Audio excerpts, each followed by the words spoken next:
전국의 시청자 여러분, 오늘 보사법담 스님의 술술 풀리는 소원성 이야기 시즌 3를 이곳 해운대 보각사에서 뜨거운 열정으로 시작합니다. 우리 다 같이 인사하겠습니다. 완전히 술술 풀립니다.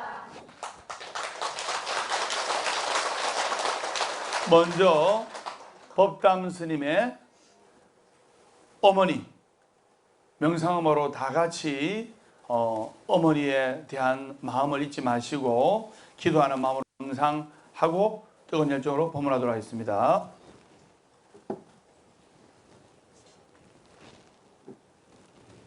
네, 합장 발해주세요. 오늘 여러분들께 방생을 하면 복을 받는 이유에 관해서 말씀을 드리겠습니다. 제가 선장입니다. 방생을 하면 복을 받는 이유. 그래서 왜 방생을 하면 복을 받을까? 저도 7살, 8살 때 큰스님께서 이놈아 따라오너라 하면서 바닷가나 강으로 가가지고 어떤 데는 장어, 안하고로 하죠. 장어를 방생할 때도 있고, 그 다음에 내 이름이 적혀있는 거북이를 큰 스님께서 많이 띄워주셨어요.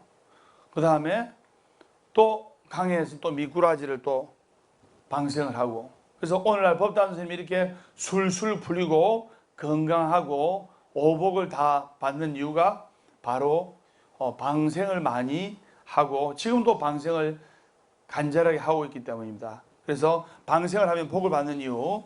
그러면 여러분들이 방생의 10가지 공덕에 관해서 알아야 돼요. 이 사바세계나 또 연기법의 세계나 또는 영적인 세계는 사실 다 같은 거예요.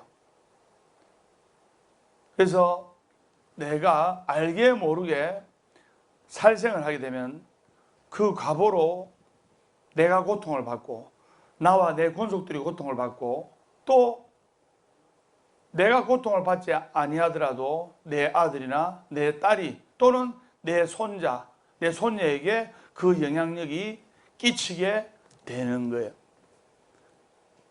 그래서 여러분들이 평상시 때 이 방생의 정신을 가슴에 새겨서 제가 선장입니다. 생활 속에 이 방생의 정신이 깃들어야 되겠습니다. 그래서 넓은 의미의 방생으로는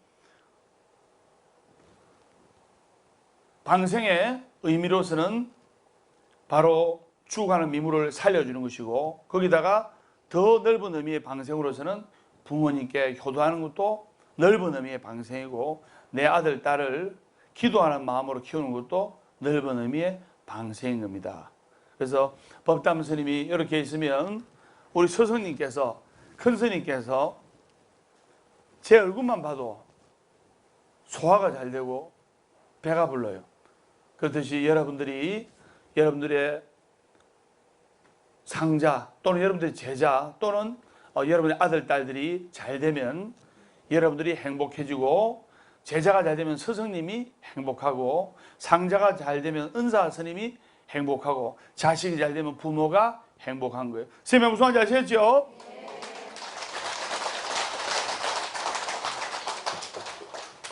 자, 방생을 하면 복을 받는 이유, 방생의 10가지 공덕. 첫 번째, 제가 선정하겠습니다. 전쟁의 위험으로부터 벗어납니다. 그래서 방생을 많이 하면 요즘은 전쟁이라면 뭐 총칼 들고 싸우는 것이 아니고 버튼 하나로 그냥 핵폭탄 하나로 그냥 한 방에 가는 거예요. 그래서 저쪽 지방에서 한 번씩 터뜨리잖아요. 한 번씩 미사일 발사하면서 엄포 놓잖아요. 그래서 내 건드렸다 하면 너들 끝나뿐다 하면서. 그래서 전쟁의 위험으로부터 벗어나는데, 자, 그러면 우리들, 여러분들 불자님들, 또 제가 불자들한테는 바로 시시비비 싸우고 찢고 뽑고 하는 그런 고통에서부터 벗어나고, 또 시비소란 또는 관제구설의 위험으로부터 벗어나는 거예요. 여러분, 관제구설 겁나는 거예요. 안 좋은 일로 남의 입에 오르내리는 거예요. 좋은 일로는 남의 입에 오르내리가 쉽지 않습니다. 근데 안 좋은 일로는 남의 입에 오르내리고 안 좋은 일로 남의 입에 오르내려 가지고 또 왕따를 당하고 하면 정말 견디기 힘든 거예요. 그래서 전쟁의 위험으로도 벗어나고, 그리고 우리 불자님들, 제가 불자님들한테는 싸우고 또 관제구설, 시비소란의 고통으로부터 벗어난다 이 말입니다. 자, 두 번째가 방생의 두 번째 공덕, 제가 선정하겠습니다. 기쁘고 길상스러운 이들이 모두 모여야 됩니다. 법담스님 방생을 하니까 기쁘고 좋은 사람들이 법담스님 옆에서 도와주고 같이 기도해주고 하잖아요. 그래서 방생을 하면은 기쁘고 길상스러운 이들이 모여듭니다. 그리고 방생을 하게 되면 내가 고통의 번뇌로부터 벗어날 수가 있는 거예요. 본의 아니게 어쩔 수 없이 먹고 살기 위해서 살생을 하게 되면 뱃속에 낙태해서 있는 아기 영가를 유산을 시켜도 어머니가 평생 가슴에 죄책감으로 가슴 한구석에 이렇게 딱 자리 잡고 있는데, 먹고 살기 위해서 방생을 이렇게 하지 아니하고 먹고 살기 위해서 살생을 하다 보면은 죄책감이라는 게 자리 잡아요. 그러면 그 죄책감과 업이 까르마가 모여들어서 나에게 또는 나와 내 권속들에게, 내 자식들에게 안 좋은 이 일들이 일어나게 되는 거예요. 그래서 문동희 회장님처럼 불심이 강하면 이렇게 식당을 하고 횟집을 하더라도 이겨낼 수가 있고 공덕이 쌓이고, 그런 게 어딨어? 인가법이 어딨어? 까르마가 어딨어? 하면서 죽으면 다 끝이지 하면서 이런 선업을 짓지 아니하고 악업을 짓게 되면 이것이 내 자식들, 손자, 손녀들한테 간다는 것을 아셔야 돼요. 셋째, 건강하고 오래 산다. 그래서 방생을 하게 되면 방생은 당연한 이치예요. 뭐냐? 죽어가는 미물을 살려주게 되면 그 공덕으로 내 건강이 좋아지고 또 내 권속들의, 내 자식들의 건강이 좋아지고 오래 살게 되는 거예요. 실제로 스님한테 찾아오신 아버님, 어머님이 계셨는데 아들이 10살이었는데 태어날 때는 멀쩡하게 태어났는데 8살 때 몸에 흰 반점 같은 게, 흰주 같은 게 꺼있다가 9살 때 더 심해지고 10살 때는 이 목까지, 턱까지 흰 이 반점이나 흰주 같은 게 선명하게 나 있는 거예요. 병원에 가도 병명이 있다 없다? 약이 있다 없다? 부모는 발을 동동 그런 거예요. 외동아들인데 그 스님한테 와가지고 이렇게 스님을, 법담 스님을 칭견해가지고, 그래서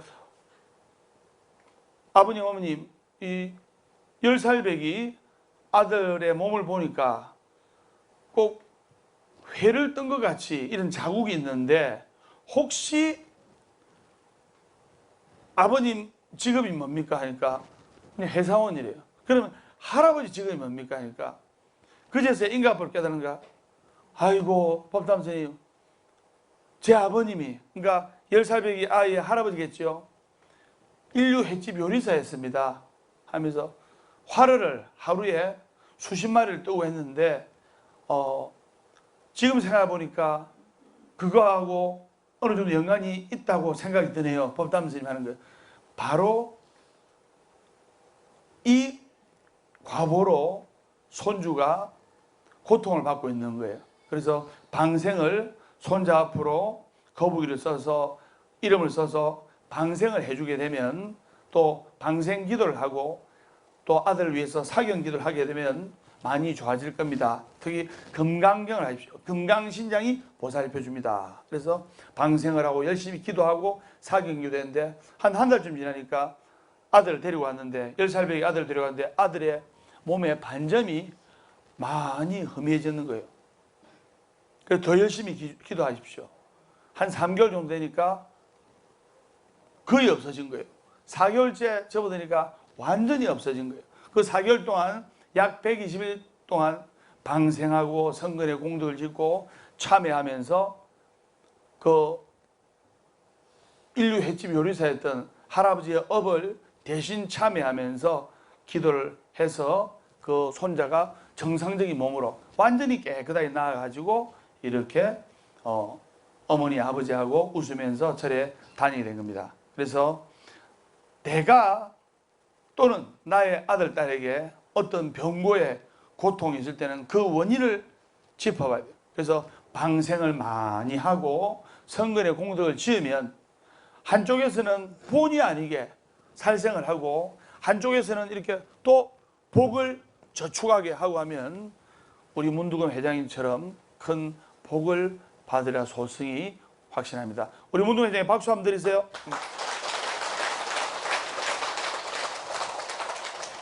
자, 넷째, 방생의 10가지 정도. 제가 선정합니다. 자손이 번창하게 됩니다.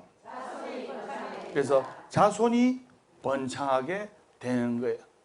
죽어가는 미물을 살려주는 것이 어마어마하게 큰 공덕이에요. 방생을 법담 스님 진주난강에서 매월 넷째 주 화요일 날 오후 4시에, 그 다음에 해운대 청사포에서 매월 넷째 주 목요일 오후 4시에 방생하지 않습니까? 조금 있으면 이제 한강에서 이제 방생을 할 건데, 방생 2달 만에 2번 하고 나서 바로 소혜양이 공문에 바로 합격이 된 거 아닙니까? 여러분, 스님 진주 보각사에서 소혜어머니 세워가지고 소원스님 발표가 맞죠?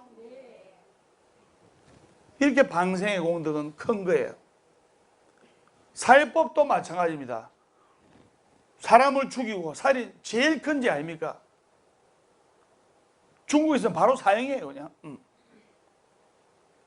제일 큰 업이지 않습니까? 사람을 때려도 이게 감옥에 가는데 사람을 죽이고 살생하면 제일 큰 업보를 받지 않습니까? 우리 사바세계법도 말입니다. 맞죠? 하물며 우리가 죽어가는 미물을 불쌍히 여기는 마음으로 살려주고, 또 부득이 어쩔 수 없이 그 직업이 있으면 또 한쪽으로는 또 성근의 공덕을 짓고 하면 이게 업이 차감이 되는 거예요. 그거를 아셔야 됩니다. 그 다음에 제가 선장하겠습니다. 모든 부처님께서 기뻐하십니다. 모든 부처님과 모든 재벌보살님께서 기뻐하시기 때문에 여러분들을 지켜주는 거예요. 그리고 6번째, 우리의 정성에 감응합니다. 어떤 분은 정성을 100을 드리는데 부처님께 감응하시는 것은 5, 10 이거밖에 안 돼. 그러면 돼요, 안 돼요? 내가 천냥시주 만냥공덕이라 내가 부처님께 공양을 올리고 기도를 했으면 그 공덕은 10배 돌아가요. 그게 보시의 인연법이에요. 그 다음에 7번째, 모든 재난이 없어집니다. 모든 재난이 없어집니다. 법담스님 같은 경우는 다 기도를 하면은 절도깨비, 어디 절도깨비가 있어요. 절도깨비 나타나가 절도깨비가 막 이러면 신장님께서, 건강신장님께서, 법담스님은 건강신장이 지켜줘요. 들려버려요. 그래서 모든 재난이 없어지고 여러분 살아가는데 삼재팔랑과 병고액난으로의 고통으로부터 벗어날 수가 있는 거예요. 8번째, 천상에 태어나는 거예요. 방생의 공덕을 많이 쌓으면 나중에 임종 직전에 나무아미타불 따라서요. 나무아미타불. 이 10번만 딱 하면 바로 건강으로 가는 거예요. 이렇게 이야기하니까 어떤 분이 있잖아요. 근데 사람이 있어요. 스님요, 한평생을 나쁜 짓만 하고 나쁜 짓하고 막 살생하고 막 나쁜 짓 하고 쾌락에 젖어 살다가 죽기 직전에 나무아미타불 나무아미타불 나무아미타불 10번 하면 법단스님 말씀대로 건강히 가겠네요. 10번을 하면 갑니다. 10년 나무아미타불은 말인데, 그런데 잘 들으세요. 여러분들과 법담 스님처럼 같이 기도하고 방생하고 성근의 공덕을 지으면 임종 직전을 자기가 알아요.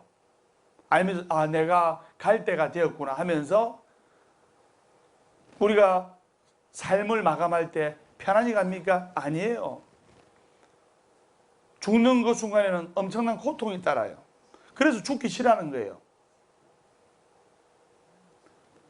죽는 그 순간에 엄청난 고통이 따를 때 평상시 때 같이 방생의 공덕을 하고 성근의 공덕을 지은 사람은 나무아미타불을 찾을 마음의 여유가 있어요. 근데 평생 나쁜 짓 하고 남한테 해코지하고 이렇게 하다가 죽을 때 나무아미타불 10번만 하면 되지, 그 생각이 안 나는 거예요. 왜? 자신의 악업에 젖어 있다 보니까 임종 직전에 아이고 하면서 그냥 가는 거예요. 그냥. 그래서 방생을 하고 성근의 공덕을 짓고 착하게 살면서 죽기 직전에 나무아미타불 10번만 해도 바로 극락으로 가는 거예요. 아시겠습니까? 그래서 여러분들 우리 기도할 때 나무아미타불 할 때 간절하게 해야 되는 거예요. 나무아미타불을 찾으면 여러 가지 뜻이 있는데, 나무아미타불, 즉 아미타불 쪽에서는 48대원 48가지 큰 원을 세우셨어요. 그래서 연세 드신 어머니, 아버님, 보살님, 불자님들은 나무아미타불을 찾으면 자신의 가는 길을 닦을 수가 있고, 그 다음에 젊으신 분들은 간절하게 나무아미타불을 찾으면 건강이 좋아지고 하는 일이 잘 되고, 나무아미타불을 일념으로 찾으면 바라는 소구소망이 이루어지고 가정이 화목해지고 아픈 자식이 건강이 좋아지면 모든 48가지 큰 소원을 이룰 수가 있는 거예요. 그 다음에 제가 선전한 모든 악이 소멸됩니다. 모든 죄업이 소멸되는 거예요. 모든 악이 소멸되고, 그리고 복덕과 수명이 영원해지는 거예요. 제가 선정합니다. 복덕과 수명이 영원하다. 그래서 우리의 수명은 유한하지만 우리의 복덕과 공덕은 여러분 아들, 딸, 여러분 손자, 손녀까지 영원하게 되는 거예요. 스님 한 분이 출가를 하고 올바른 스님 한 분이 탄생하면 9대가 극락이 난다는 말이죠. 9대가. 여러분 백중기도 올리실 때, 불가의 5대 명절 백중 조상중도 49조 올리실 때 보통 7대 선망 부모 조상 영가까지 올리는 게 좋습니다. 왜냐? 내가 죽고 환생을 하게 되면 7대 선망 부모 조상 영가 중에 환생할 확률이 아주 높게 되는 거예요. 그래서 예를 들어 보겠습니다. 내 아들이 태어났는데 아빠를 안 닮았어. 내 남편을 안 닮았어. 누굴 닮았다? 할아버지 닮았어. 그런 경우 있죠? 그래서 백중기도는 7대까지 빌어주면 아주 좋은 거예요. 그래서 여러분의 방생의 공덕으로 여러분의 복덕은 무한하게 되는 겁니다. 그리고 방생의 공덕으로 여러분이 부처님께 공덕을 입는 거예요. 가만히 앉아가지고 하늘에서 복이 떨어지기만 받으면 안 됩니다. 제가 선정하겠습니다. 부처님께 공을 들이면 덕을 입는다. 이게 공덕이에요. 맞죠? 그래서 방생의 큰 공덕. 그래서 우리가 방생을 하면 복을 받는 이유를 제가 말씀을 드렸습니다. 완전히 술술 풀립니다.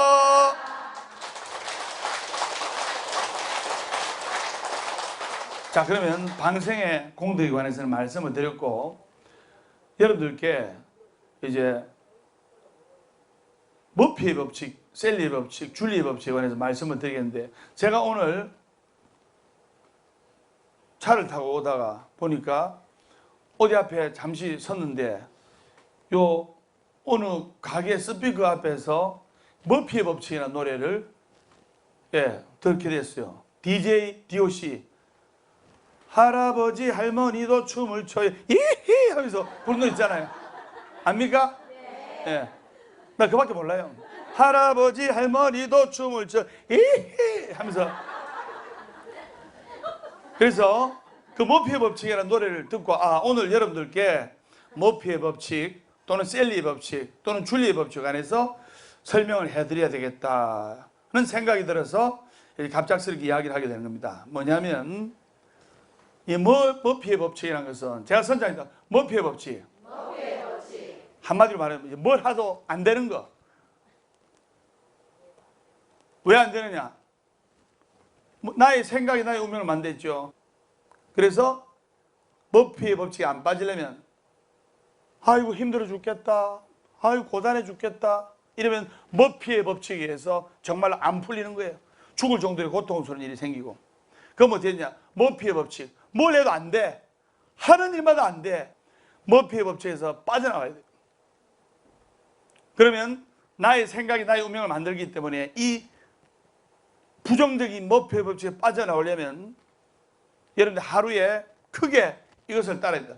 살아있는 한 희망이 있다. 결코 포기하지 말고 기도하라. 괴로우면 기도하고 외로우면 염불하고 조용하면 참선 독경하라. 월요일은 화요일은 수요일은 목요일은 금요일은 토요일은 일요일은 행복하기 때문에 웃는 것이 아니라 우리는 태어날 때 울면서 태어나지만 행복하게 살기 위해서 살아가는 것이다. 행복하게 웃기 위해서 살아가는 것이다. 세면 맞습니까? 자, 머피의 법칙. 날이 환해, 날이 밝아, 햇빛이 착 들어서 우산 놔두고 가면 되지 했는데 딱 나가자마자 소나기가 쳐가지고 옷이 막 비로 범벅이 되는 경우. 이게 머피의 법칙이에요. 하느님마다 재수가 없어 안 돼. 이런 머피의 법칙에 빠진 분들은 술술 부리는 법담선이와 같이 기도하고 법문 듣고 같이 우리가 정진하면 사성제, 육바라밀, 팔정독, 12연기법에 의해서 한량없이 복을 받고 셀리의 법칙으로 바뀔 수가 있는 거예요. 뭘 해도 잘 되는 사람이 바로 셀리의 법칙이에요. 그러면 셀리의 법칙에 유래가 있습니다. 뭐냐면 톰 라이너 감독의 영화 해리가 셀리를 만났을 때 이런 영화가 있습니다. 그래서 이 영화가 뭐냐면 1977년도에 시카고 대학을 졸업하고 뉴욕에 일자리를 얻은 해리가 우연찮게 셀리의 차를 얻어 타게 되는데 두 사람은 해리와 셀리가, 즉 해리가 셀리를 만났을 때라는 영화가 있어요. 알죠? 이 두 사람은 차에서 운명적으로 남녀간에 순수하게 친구로 이렇게 순수하게 친구로서 만날 수가 있는가 하는 문제로 논쟁을 벌이게 되는 거예요. 그래서 이 해리와 셀리가 12년간 친구로 지내면서 티격태격하고 어긋나지만 결국에는 이 둘의 관계는 해피엔딩을 갖는다는 뜻입니다. 그래서 이 영화 여주인공의 이름을 따서 해피엔딩으로 인생을 이렇게 맞이하는 영화 주인공의 이름을 따서 우리가 좋은 일이 생길 때는 셀리의 법칙, 셀리의 법칙이라 이 말입니다. 그래서 제가 선택한 셀리의 법칙. 제가 선택한 좋은 일 하면 좋은 일이 생긴다. 좋은 마음 먹으면 좋은 일이 생긴다. 기도하듯이 말하라. 그러면 지금부터 줄리의 법칙에 관해서 말씀을 드립니다. 제가 선택한 줄리의 법칙. 줄리의 법칙. 줄리의 법칙이라는 것은 마음속으로 간절히 바라는 일은 정말 간절히 with all my heart 진심으로 간절히 바라는 일은 예상치 못한 과정을 통해서라도 필연적으로 이루어지게 됩니다. 자, 마음속으로 정말 간절히 바라는 일이 있어. 근데 내가 이 길로 가는데 본의 아니게 이 길로 가게 됐어. 그런데 이 길로 가야 되는데 내가 능력도 안 되고 형편도 안 되고 또 운도 안 좋아서 이 길로 부득이 가게 됐어요. 그런데 너무나 간절히 바라고 기도하면서 가게 되는데 예상치 못한 길, 예상치 못한 과정을 통해서 필연적으로 이쪽 가는 길이 나오고 이쪽 가는 통로가 나오게 되는 거예요. 그게 바로 제가 선생님 줄리의 법칙. 법담 선생님 예를 들어볼까요? 법담 선생님이 누가 이 자리에 있게 한 것도 아니고 법담 선생님이 산 넘고 물 건너 바다 건너 산전, 수전, 공중전, 지하전, 내가 별의별 희한한 인간들 다 만나봤어요. 근데 우리 권혜영 팀장님 아시지만은 내가 일로 가야 되는데 부득이 일로 가게 됐어. 일로 가게 되는데 일로 가면 안 되는데 일로 가면 고전하는데 그런데 일로 가다가 결국에는 간절히 기도하고 기도했기 때문에 더 잘 돼. 맞죠, 권혜영 팀장님? 예.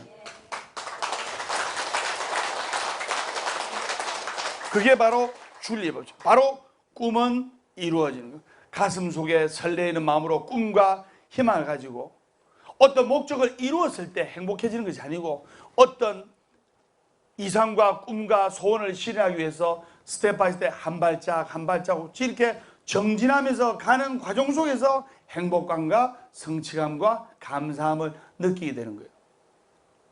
또 법담에서 여기로 가죠. 여기로 가는데 또 은행가 시비 걸어. 시비 걸지요? 그럼 부득이 여기로 가야 돼. 부득이 여기로 가는데 더 잘 돼가지고 올라가 버려요. 그게 바로 줄리의 법칙.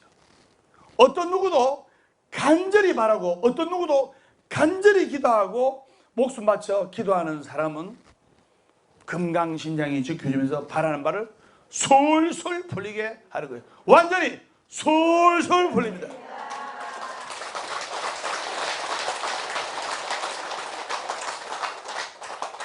한 번 더 정리하면 머피의 법칙은 일이 잘 풀리지 않고 계속 부정적인 사건만 일어나고 안 좋은 일만 일어나는 거예요. 반면에 셀리의 법칙은 우연히 운 좋은 일들만 생기는 거예요. 그런데 줄리의 법칙은 성공과 행운은 인간의 간절한 바람과 의지에서 태어난다고 말합니다. 법담 스님은 줄리의 법칙의 1인자예요. 간절한 발행과 간절한 기도, 신념이 백이면 믿음은 무한대요. 우리 종어머니 지혜보살님이 우리 법담 스님이 잘 될 줄 알았는데 한 40년 된 신도거든. 내 저리 잘 될 줄 몰랐다. 그래서 어찌게 잘합니까? 그래서 간절히 바라면서 부처님의 정법에 의해서 기도하면 나의 운명이 머피의 법칙, 운이 안 좋아서 셀리의 법칙, 운이 좋아서 이것을 뛰어넘는 거예요. 바로 줄리의 법칙에서. 나는 뭘 해도 안 돼. 무슨 법칙? 머피의 법칙. 나는 뭘 해도 잘 돼. 무슨 법칙? 근데 사람은 누구나 머피의 법칙, 셀리의 법칙에 빠지는 거예요. 그런데 줄리의 법칙. 간절하게 기도하고 포기하지 말고 기도하고 할 때 이 줄리의 법칙에서 우리의 꿈과 이상과 희망을 다 실현하면서 내가 잘못돼가 여기로 가겠는데 여기로 가는데 이러면 안 되는데 정말 간절하게 기도하고 꿈과 이상을 가슴에서 놓지 않고 정진바람을 행해서 더 잘 돼버린 거예요. 그걸 아셔야 돼요. 모르잖아요. 그래서 그래 아시고 그게 바로 줄리의 법칙입니다. 그러면 줄리의 법칙에 관해서 제가 예를 들어 보겠습니다. 자, 줄리의 법칙이라는 것은 일단 제가 선창하겠습니다. 합장하신 눈을 감아주세요.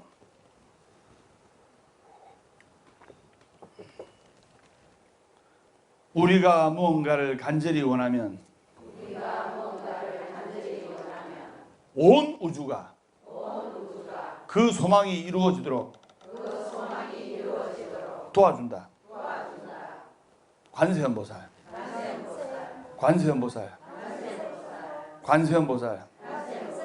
그래서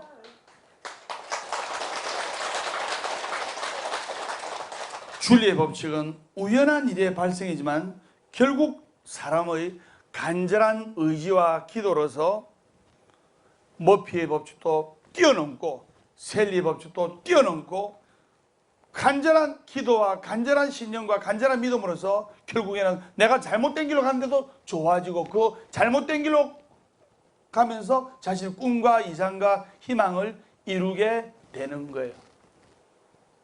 지금 여러분들 혹시 아들, 딸, 애먹이는 아들, 딸이 있을 거예요. 부모님의 애간장을 녹이는 아들도 있을 것이고, 부모님의 피를 마르게 하는 딸도 있을 거예요. 그런데 그게 결국 잘못된 거 아닙니다. 더 좋아지기 위한 과도기라는 것을 알아야 돼요. 그런데 내 아들이 더 잘되기 위한, 내 딸이 더 잘되기 위한 과도기라고 지금 아들, 딸이 애먹이면 부모님은 그렇게 생각한다 1번. 그런 게 어딨어? 얘를 먹이는데 이렇게 생각한다 2번. 몇 번? 2번.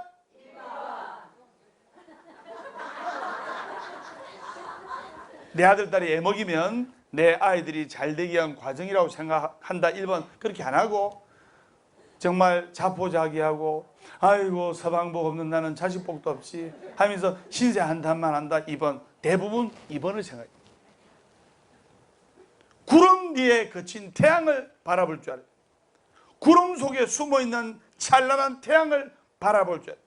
법담스는 믿습니다. 고통아 와라, 고뇌아 와라, 역경아 와라. 어떤 고통과 역경과 비바람이 몰아치더라도 법담스님은 술술 풀거든 외치면서 기도하고 정진의 정진을 거듭해서 법담스님과 이념에도 모든 사람들이 술술 풀리게 해드리겠습니다. 완전히 술술 풀리게.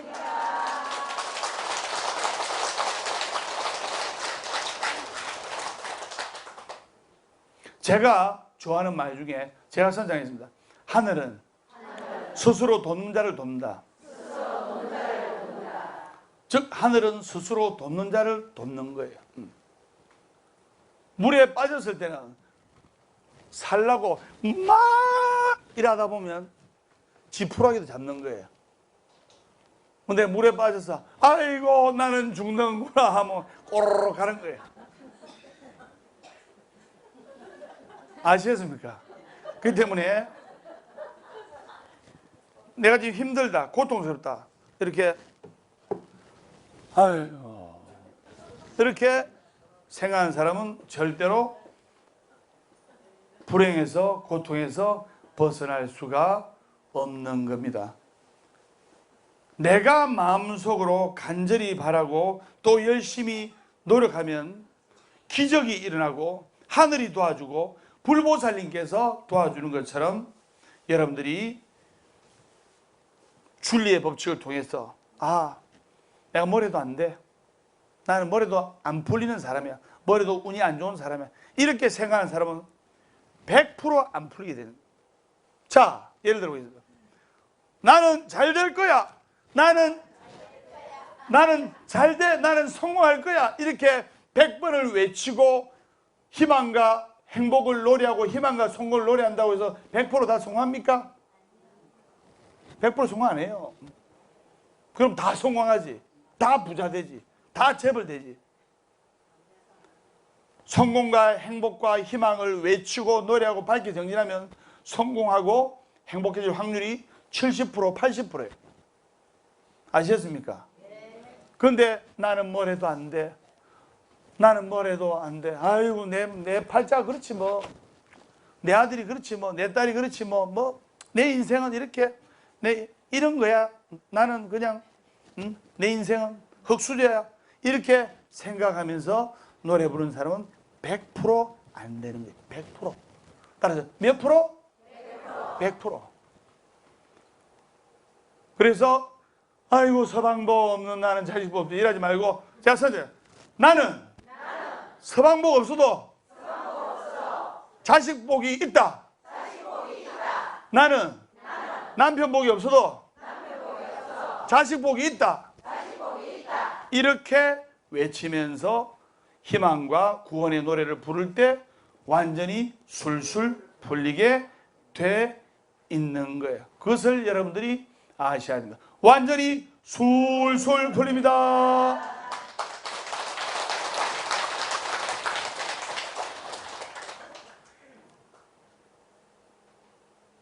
간절히 기도하면 반드시 좋은 날이 오고 여러분들은 성공하는 도량 보각사에 와서 성공하는 스님, 법담 스님 만나서 앞으로 여러분의 아들, 딸도 성공하고 술술 풀리고 잘 되리라 소승이 확신합니다. 뭘 통해서? 바로 줄기의 법칙을 통해서 어떠한 역경과 마장이 있더라도 기도하고 반드시 이루고야 말겠다는 강한 확신과 신념과 믿음을 가지고 기도하면 내가 꼬여도 그 꼬인 게 바로 복이 되는 거예요. 맞죠? 예. 내가 지금 꼬이는 게 아닌 거예요. 내가 안 풀리는 게 안 풀린 게 아니에요. 대나는 대공덕의 전조란 말이 있습니다. 마지막으로 선장입니다. 위기를 넘기면 기회가 온다. 큰 나무는 그림자가 크다. 큰 나무일수록 크게 될 사람일수록 그림자가 큰 거예요. 크게 성공할 사람일수록 아픔과 역경이 큰 거예요. 무슨 말인지 아시겠습니까?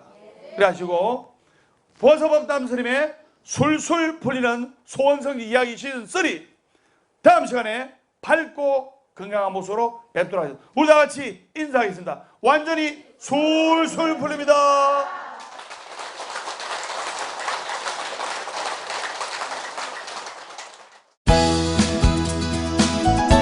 법요하신 자는 만복자기라 참지 못하는 것을 참는 자기는 만복이 깃든다는 말이 있습니다.